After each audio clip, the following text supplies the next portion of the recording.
Hi, welcome to Leap Taken. This is Mika. Here at Leap Taken, I talk about all things witchy, law of attraction, manifesting, esoteric, and everything else in between. And today, I want to talk a little bit about what to look for in a spiritual leader. I had to look down my notes. I don't know why I struggle with that, but what do you look for in a spiritual leader? And obviously, I'm framing this from a pagan witchcraft point of view. I have no interest in trying to honestly, I guess you could apply these in other types of spiritual paths, but we're going to keep it real pagan because I think there's other platforms that keep it, their way. So I'd like to keep it pagan, keep it witchy. Okay, so now, heads up, these are just my opinions. I'm not someone who even probably aspires to have like a guru to go to or a leader. I'm inspired and I can be led down a particular train of thought, a concept. I'm comfortable with that. But the idea of one person sort of being my go-to leader, no, that's not me. That's not going to be me. I would encourage other people to kind of cherry pick a little bit of information from different people. I think that's healthy because, people could be talking about the same thing but give you a different side, a different view, and I think it's just healthy to get more than one perspective on the same material. That's always a good thing. So anyway, what do you look for? What do I look for? So I'm going to speak for me, okay, and hopefully you're inspired. What I look for is, how are they living? It matters to me. To me, this is the most important piece of it. It's not just about what you're telling me. I could be divinely drawn to this person. I could be connecting to them on a level where I feel like it makes sense for me to be listening to them. Their messages are resonating with me. It's not even that I necessarily agree. They challenge me to maybe think a little bit differently, and I'm comfortable with that. And I'm really digging this person, and I'm digging on what they're preaching and what they're talking or preaching, but the everything. And this, I'm really into them. But even when I'm that enchanted, I'm that taken away by this person or people, or what I mean, I still want to know, how do you live? What does your life look like? Yeah, it does matter. It really does. It's not about judging people. And I'm going to give you some examples that will sound very judgy, but I am not... I'm a woman of a certain age, and I'm going to tell you something right now. Being around for the amount of time that I've been on this earth, you need to pay attention to the whole person and not just the message. There's this idea, don't worry about the message. Don't worry about the package. It's just the message. So, the person could be poor on the street and they could have a word for you, a message, tell you something inspiring, all this sort of stuff. Let me tell you something right now. If this person has this much wisdom and they're choosing to not take advantage of resources, to not live to their fullest, and yes, your environment does matter. Yes, it does. Yes, it does. Your outside and the way you look. I'm about to get on the touchy subject. Wait, because I know a lot of people don't want to talk about that. But to me, I like a holistic wellness approach. I didn't say health, wellness. Listen, I struggle with weight for me. I know people might say, oh, well, you're not that big. Well, it's not about being that big. Big for me. Too much weight for my frame. I am aware of that. And if I am gaining weight, and it's not because of something like, medicine or something like that, and even if it is, I don't feel well.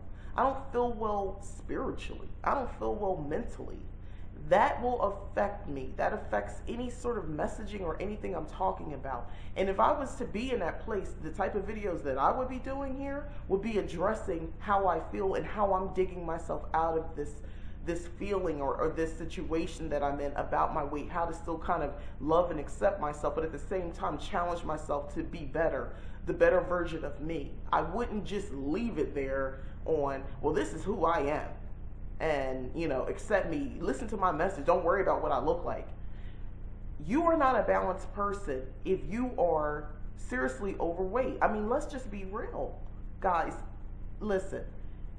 To me, if you're a spiritual leader and you are overweight, I'm looking at you like you struggle with balance, which means how can I trust you to lead me when you can't even lead yourself?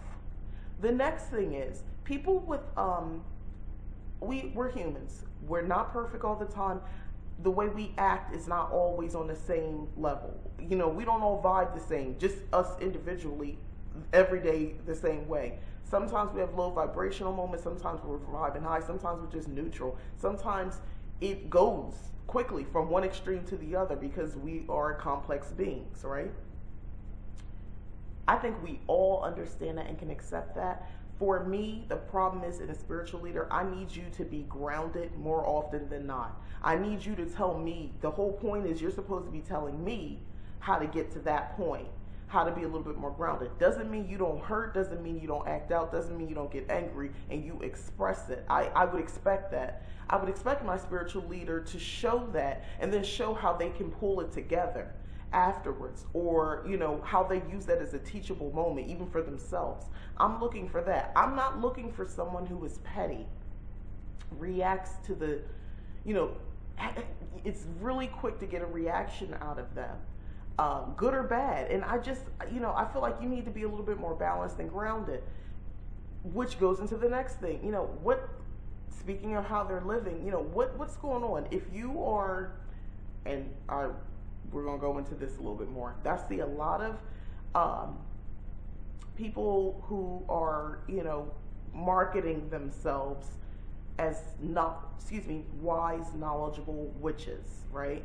And I just wonder sometimes, you know, I look at your situation and I'm thinking, okay, listen, I was a single mom. So I was married, and then, you know, I wasn't to my children's bio dad. So, and then I met my now husband. So, and I dated in between. So at some point I'm wondering, where is your balance? Your male feminine balance? You know, where that energy, that exchange, are you getting that? It doesn't have to be like you have to be with somebody, you have to be married or something like that. But do you interact all with males, assuming you're heterosexual? Duh, you know. I mean, it's a different conversation if they're not. But assuming you're hetero, how do you get that exchange? Because to me, that's part of a balanced energy. Please don't underestimate relationships with the opposite sex. And I'm speaking to that. Y'all go listen. I'm not lesbian. I'm not, you know, that's not me, so I can't speak on that subject.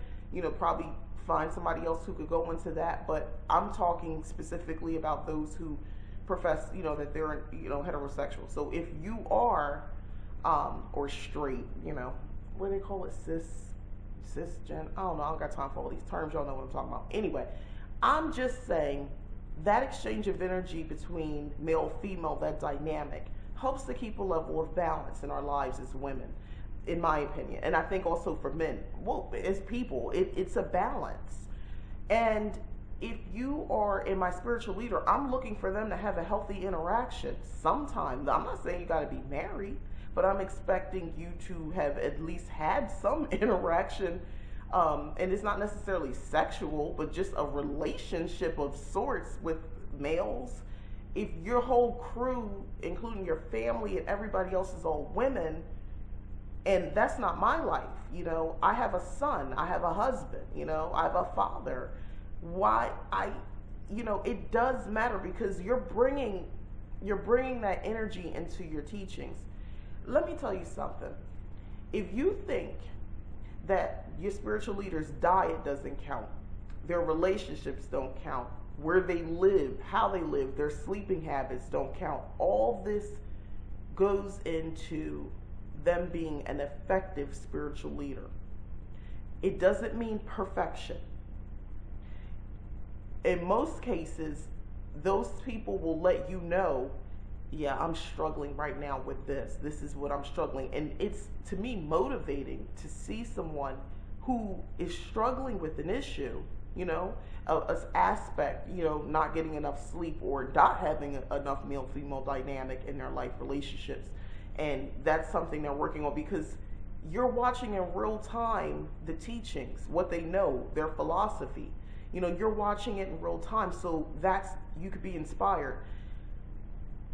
I'm looking for a spiritual leader who is still on the ground, not just up here talking down to me about what they did back then. And but what are you doing? What about now? What about unique situations that you come across now? How do you still be you, as a spiritual leader? How are you still divine? How are you still on a certain level that you are spiritually, and stay grounded and all this sort of stuff in the face of all these types of unique situations? Dating, because people are saying dating, and you're coming across a lot of negative people, a lot of people who really aren't, they're lying. They're saying they want the same thing as you. Like, how do you deal with that? I would want to know if I was single. How's my spiritual leader handling that? Because they're still a person, but at the same time, they have all this knowledge, and I want to know, where does that fit? And then bouncing back from disappointing dates or disappointing interactions. If they are in a partnership, marriage, or what have you, it would be very interesting to me to understand if that situation is balanced. I don't want to get, you can't get in people's business, but you want to know to some degree, is there a healthy balance in your relationship? Not perfection, but a healthy balance in your relationship. Do you get along, in a positive way for the most part? Listen, and I'll just, I'll expand on that a little bit. Me and my husband, it's funny, others have said to us, you guys bicker a lot. I think my husband bickers with everybody. It's not just me.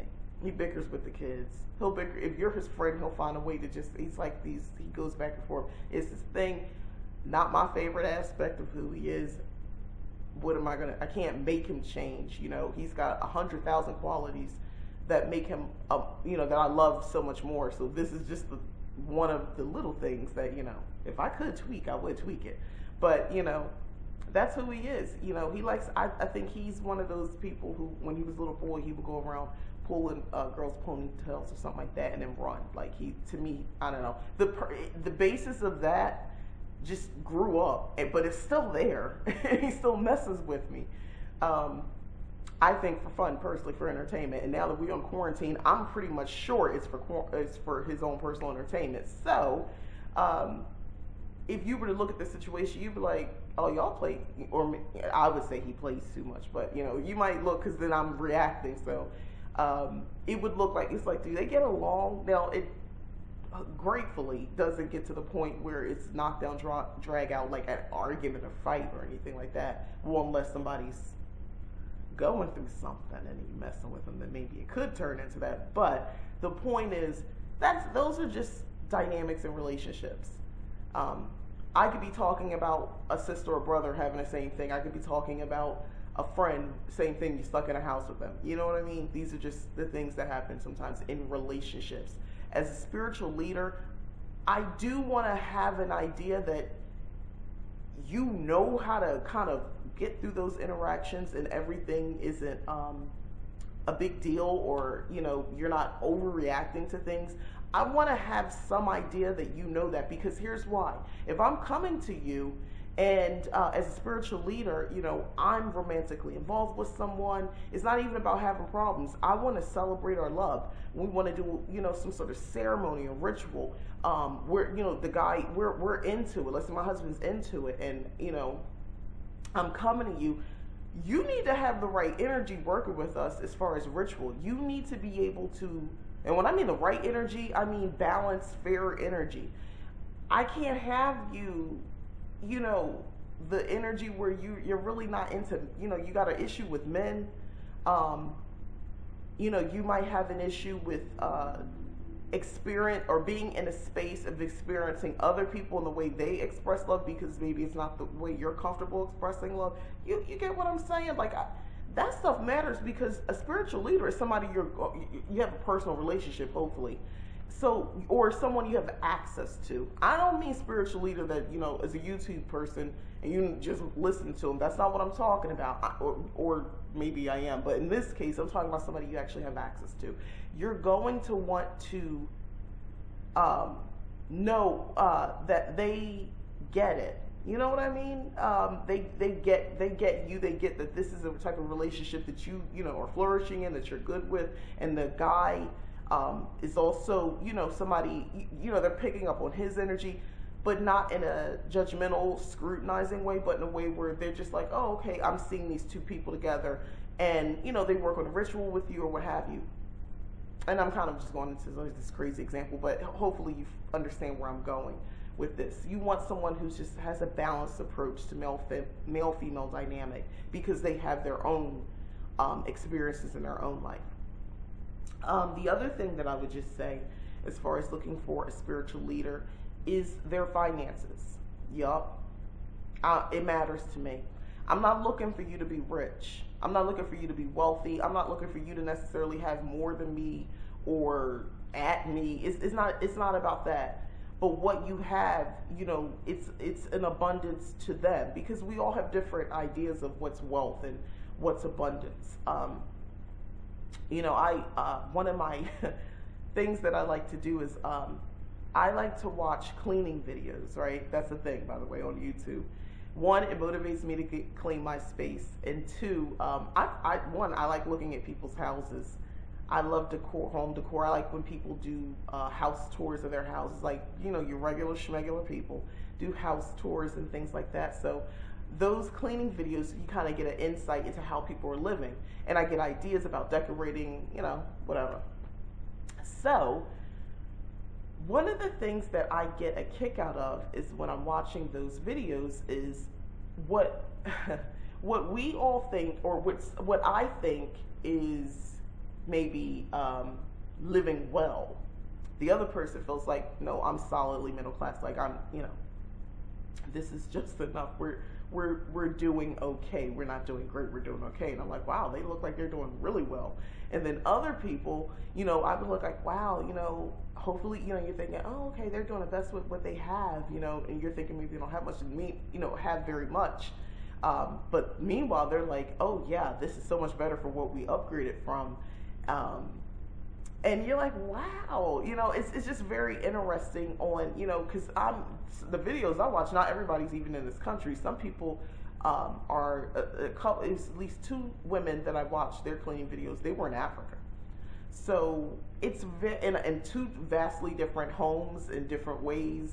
So this one woman didn't have a vacuum, so she showed how she swept the floor clean. And she had a relatively modern apartment. Very interesting stuff. Anyway, but she had a job. She was doing well. She was doing well. So to my standards, oh, you have to have a vacuum cleaner, maybe, but not to her standards. She still did her cleaning videos, and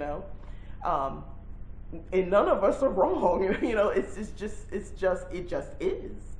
So those are my stances on the idea of wealth and all that sort of stuff, and people having money or not having money. So I do want to know that where that spiritual leader is, that's up their abundance. You see what I mean?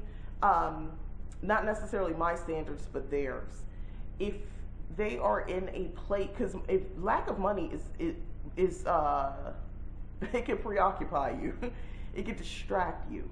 Not having enough money for your basic, to handle life, the basics in life, the essentials, food, clothes, shelter, that sort of stuff, transportation. That can be distracting. So as a spiritual leader, I at least want to know that your basics are handled. We all go through stuff in life. It's not that my spiritual leader that I'm looking for can't have a setback or more than one setback. I've had those. That's happened to us as a family. I'm very interested in, are you staying there? Are you moving forward? And wherever you're going forward doesn't have to be bigger, better, but back to the place where your basics are at least taken care of, your necessities, your essentials, you have those resources taken care of. So that's important to me. So now that I went on this long explanation about that part, I do expect my spiritual leaders to have a little bit more together when it comes to their finances, when it comes to their overall physical environment. Yes, some level of material wealth. Seriously, I do. And when I say material wealth, I mean, like, I don't know, depending on where you live. Because if you live in certain location, maybe you don't need a car, but you have no problem paying for transportation. You see what I mean? So it's not about a type of car or luxury items. I'm not even talking about luxury, but I want to see that you know how to put abundance spells. You know how to put law of attraction or whatever it is to work, to take care of yourself, maybe to get a little bit of the extras. I do want to know that. I want to see that. And whatever, this person deems, again, as doing well for them, I'd like to see evidence. It may not be my standards. That's fine. It might be below, it might be above. That's not what this is about. It's about what they consider, that, because then that lets me know they really believe what they're talking about and it's really working for them. Okay, so outside of that, their balance of energy with male-female dynamics, finances, their overall living situation, wellness, how they eat, lack of exercise, not eating well, all that sort of stuff. Yeah, that does play into spirituality. So, yeah, I'm looking at all those things. Now, I will say this. There are some people who might not fit that bill, and I could be inspired by them. That's fine. I don't see any problem with that, because there are people who fit that bill. They did not fit all the things I talked about from what they exhibited, but I still got information from them, got knowledge from them. I think that's fine. But at that point, I wouldn't call you my spiritual leader. I would think that you're someone I'm inspired by. There's some aspect to you that is attractive, and I want to know more. But that doesn't mean you're my spiritual leader. If you get what I'm saying? So be careful with people you consider a spiritual leader. And that's what this video is about. Hold a certain criteria. In the same way, if you're letting somebody in your life in a relationship, and I'm talking not even just romantic, a friendship. If you and a girl from work hanging out, y'all started hanging out outside of work, everything's cool, and before she could come to your home and know your business, there's a certain criteria. You might not be thinking very heavily about it, but there's a certain criteria you have before you let this relative stranger into your home. You want to make sure there's something about them that puts you at ease, and you feel safe. They won't come back and rob you. They won't have anything. They're not a negative person or overly critical or something like that. Regardless of what your space looks like, you want to make sure you get a good vibe from them. So same thing in spirit, for looking for some sort of spiritual leader. You want to do the same thing. You want to get a vibe from them before you commit in your mind of them being someone you're following their path. I want to say this is a message more for the younger witches or younger pagans, but no, because I've seen people my age do the same thing, just blindly follow someone, male or female, on their philosophies, and they consider themselves their spiritual leader or guru. So I'm just saying, maybe we need to have criterias. So yeah, that's pretty much it that I wanted to talk about on this video. If it seems harsh, yeah, I take spirituality very seriously. In the same way, if my doctor, I take my physical health seriously. So, don't you want your doctors to be knowledgeable and to apply the things that they're telling their patients to their own lives? When I go to a doctor's office, if I see that you're grossly overweight and you seem to be very negative, you're sloppy, your dress is sloppy, I'm very concerned about how well you're managing my health, because you're struggling with managing you from, at least it looks like, an emotional point of view and a physical point of view. I'm very concerned.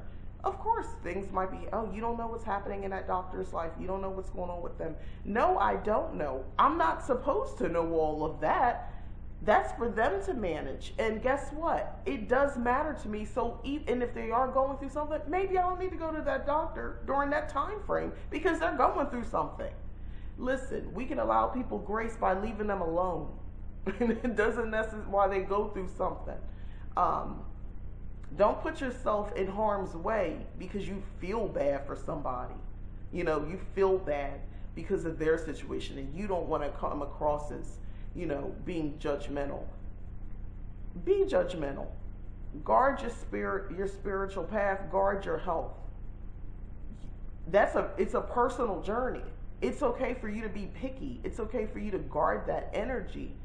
And instead of entrusting someone to lead you, your spirit, down a path that they don't even know the way. And that's all I got to say about that. All right, thank you for watching. If you've enjoyed the video, please go ahead and like the video. And subscribe if you haven't already. I'd really appreciate it. And if you have subscribed, again, I appreciate it. Thank you so much. All right, bye.